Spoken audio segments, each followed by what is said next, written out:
So I'm here in at Luigi headquarters with the man himself, and we're looking at his project Supermono. So I don't know if you guys are familiar with this, but this is a bike we've had on the road for 2 years or so.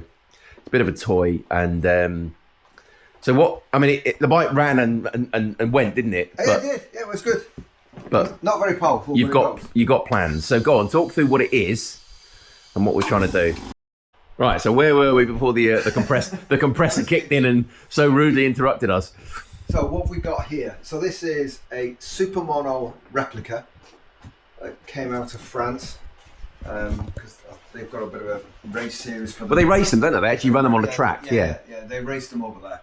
And what most people do is get them from a guy called Jocelyn in I think the south of France, who builds these replicas. So they typically are ST4S frame, adapted in a couple of places. Like this one's been adapted here to take a 999 tank, which doesn't look massively dissimilar to the tanks that were on there back in the day. No, but it's not the same though, is it? No, there's a big gap underneath here where it needs to come down. And so we're going to get the right tank.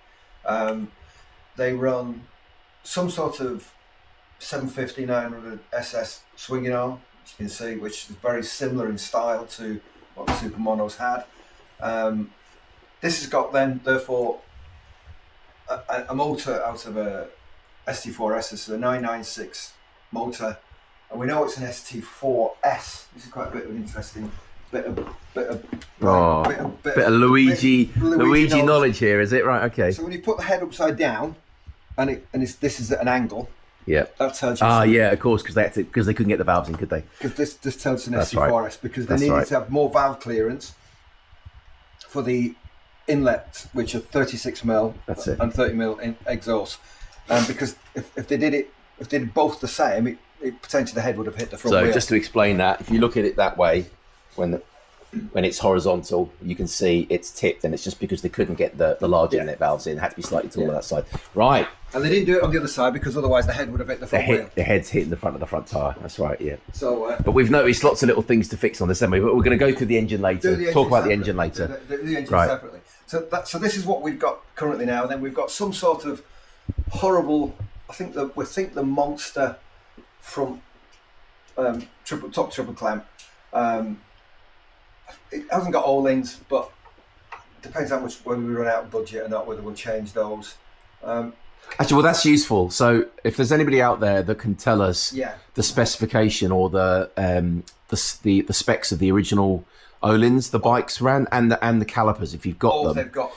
So because whether they're FG42s or FG, we're not quite sure what the spec was at the moment.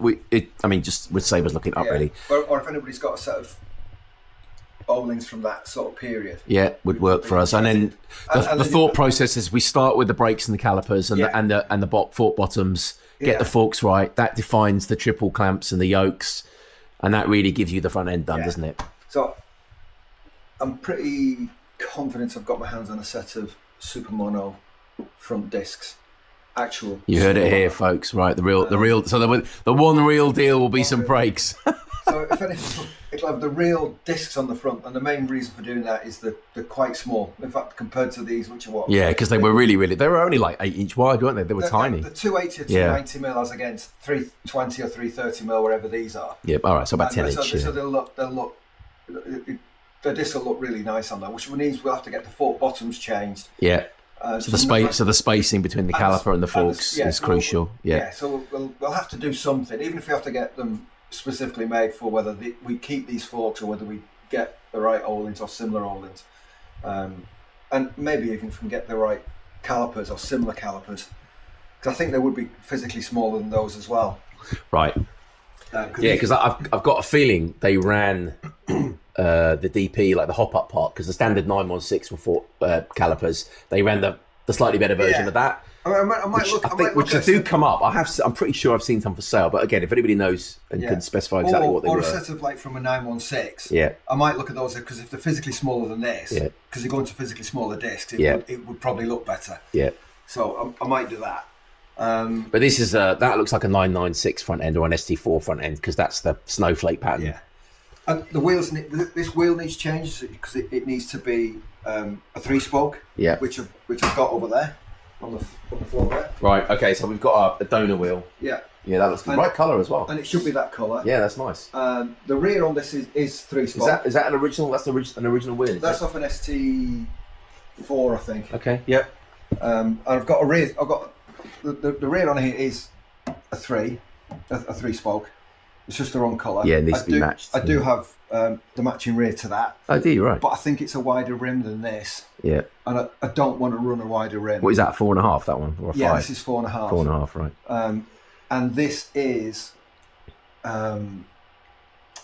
running a very similar tyre size to what they ran originally. Right. Yeah. I've got that written down here. I've got that written down on a scrap of paper here.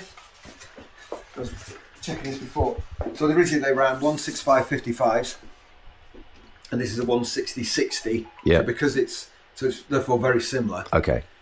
And I don't want to. And it handles great. If you go bigger, you're just going to put more weight. Oh, we don't need bigger. If anything, he's smaller. It's better. There's no point. Yeah. So a couple of things that will be for sale. This 5-spoke front wheel will definitely be going. So that will fit a 996 or an ST4 when it's the same pattern. Yeah. It's the standard Marchesini 5-spoke. Yes. Yeah. That'll go.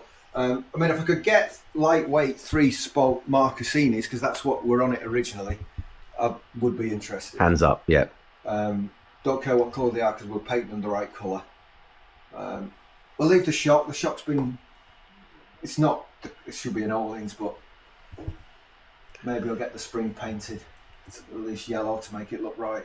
It's probably a better shock than it wasn't in the Ohlins anyway, given the move in tech. Yeah, but then there's a lot of things to change. You know, so there's quite nice things on it. I mean, these clamps for they're quite all right. These are quite tasty. They're not right, but I mean, for holding the handlebars on, these are good. Yeah. But I'm going to do away. There was a key in here with a standard lock with like the ignition. A standard ignition key. Yeah, get rid of that. With the. So you're just going to build a loom. You're basically going to build a race loom, right? Yeah. Yeah. We're going to get. Yeah. It doesn't run lights. It doesn't run indicators. No. So this start stop all here. All that's going to go. I mean, this has got completely different calipers on left and right. I want to change that. I mean, You mean the Masters? The Masters, yeah. Just change those. Try and get made a very similar style. Yeah, because it would have been magnesium, the original one, wouldn't it? I think it was green magnesium yoke. Yep. I mean, the guy that's probably unobtainium. The tank and the seat. That's the next thing. So get the right tank, right shaped tank, which I've got on order with the carbon seat tub. Yep. So the original. So it'll be it matches original. One piece. Yeah. With the new seats around and a new set of fairings coming as well. Because there's a bit of damage to the ones I've got, and they're black, and it's got a black screen, and I want a clear screen. So you do want to go back to red. Red with the yellow nose, clear screen. Yes. Try and get it as looking as original as possible. Yeah, it will be. Yeah, cool. And so there's whatever's on here that look at the minute. I mean, this had cam covers on it. We won't be running cam covers. No. There's a couple of things, and then technically after that, we're just going to try and just not look for horsepower per se, but just maximise what we've got. Yeah. Yeah. And just take away. There's a couple of things that will come up when we look at like the exhaust and the head and things that we can do. So yeah, that's really cool. So what's the goal? Have you got a horsepower goal in mind? Originally 60, but I know 70 is possible. Oh, I think. What did I say in the post? I think it'd be good if we just went back together and ran between you and me. Yeah. I mean, 60 is a lot, because what were the original bikes? The original bikes were running 60 to 70, weren't they? And they were bad ass bikes. They were flat out race bikes. They were proper. Yeah. But they only weighed 110 kilos. Yeah. The weight was just ridiculous. Yeah. So 60 is a nice aspirational goal, whether we get there or not. Yeah, Can't go any bigger. There's a guy in Australia he's built 5 of these using 1198 motors. Right, it's a nice big fat Evo Testa Stretta Evos, yeah. Yeah, but what he's also got is 550cc. Yeah, okay.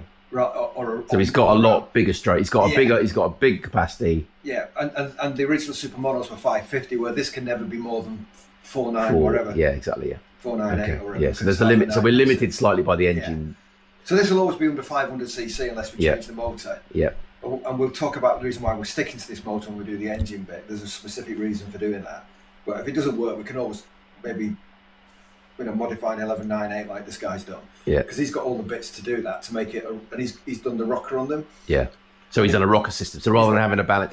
So just quickly explain to everybody how this engine works as a Supermono then. This one that Jocelyn builds in France, what he does, he just takes the rear head off. Yeah. And you can see the piston inside if you look. So that's like a blanking plate, isn't it? It's a blanking plate with holes in, and the rear piston is there to And the piston's still in there. It just goes up and down and fires on nothing basically. Just pushes air. Yeah. And then no compression. And he was running the oil cooler here. Yeah, very clever. Very clever. Yeah. So you still got all the weight of a second conrod. So you got friction. You got conrod, weight, piston, barrel, friction, the whole lot. Yeah. And we're getting. At the minute when it's running lean, we're getting 40 brake horse at the back wheel. I think if it's running right, we'd get near mid-40s. Yeah. I think I've got a dyno of it showing a bit about that anyway. So if we remove this, we're going to change the crank. So at the moment it's a twin journal. It's obviously running 2 pistons. The idea is to go to a single journal. A lightened crank. Lightened. Hardened, lightened. It must be 2 kilos lighter than a standard crank. It's phenomenal. So it's going to be a bit lumpy. You're going to have to put a bigger flywheel on it, or we don't know yet? Don't know yet. It's okay as long as you spin it above 4,000 apparently. All right. So it's going to idle. It's going to be it's got It's got to run quite high up. So there's a specific reason for sticking with this at the minute. That's cool. And budget. Yeah. Okay.